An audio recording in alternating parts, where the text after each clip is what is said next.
Mga ka-wonder, kakauwi lang namin. So ngayon, maghugas tayo ng karne. Bumili ng isang ulo si Boss Sator. Ano? 2 ulo yung binili niya. Yan.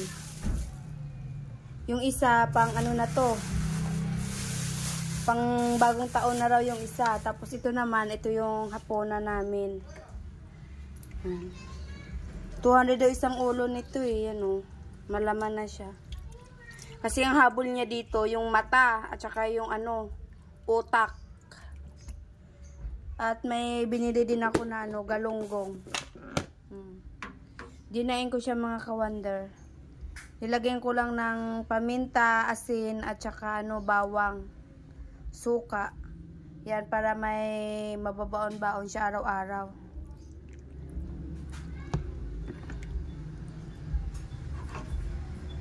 Tapos na natin malinis yung mga karne. Ito na naman tayo mga ka-wonder. Nagluluto tayo ng isda. Ayan o, isda. Ano siya, yung tambakol. Nilagyan ko ng kamatis at saka siling green. At saka ito na sibuyas o na dahon. Ito siya o, ulo. Sarap sana to kung may kalamansi. Kaso lang hindi kami nakabili.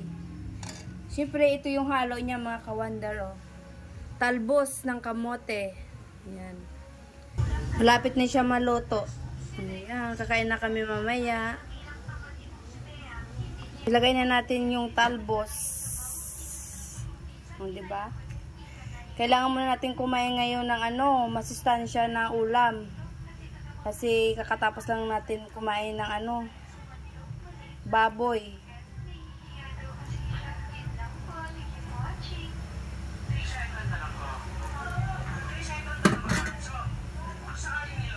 Ayan, kakain na si Boss Sator.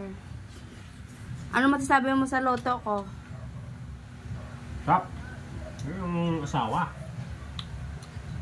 Asawa ka na. Wala kami mahanap na dinopin. Kaya tambakol yung nakita namin. Mahilig kisa ako sa ganito. Sabaw lang. Sabaw pa lang, panalo na. May sili pa. Kain tayo, kain. Ito pa yung sili ko. Galing sa Cagayan. No, konti na lang. Kaya hindi ko siya nilalagyan ng suka. Kasi yung anghang nito napupunta sa suka. Kaya gusto ko nito lang. Kain tayo, kain. Hanggang dyan na muna mga kawanter. Kain muna kami. Bye-bye.